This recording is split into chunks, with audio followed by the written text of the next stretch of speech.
कि जब छनकावेलू तू पायल दिलवा को देवेलू घायल कि अपन नंबर हमके दे दा कबो कबो कालेम डायल।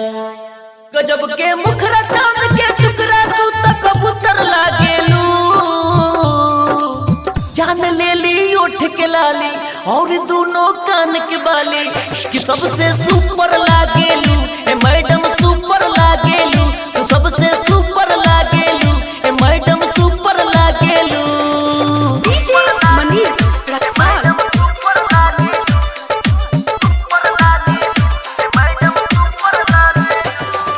मार करा दी लगत तोहरा मथवा के मंटी का नाक के नथिया के आगे सारा सौदा बाफ्रिका।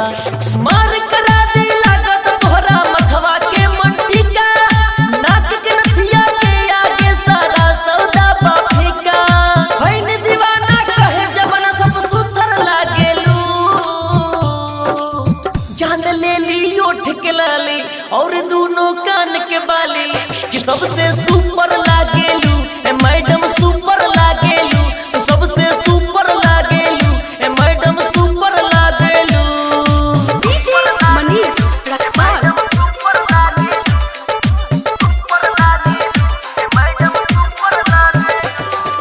जिंदगी भरला बन जा रानी मन तो के घर वाली कबो न छोड़ी है तोहके कहे कुंजन बावाली। जिंदगी भरला बन जा रानी मन तो के घर वाली कबो न छोड़ी है तोहके कहे कुंजन बावाली। तोभे कुछ सवाल तू ही उत्तर लागेलू जान ले ली ओठ के लाली और दोनों कान के बाली कि सबसे सुपर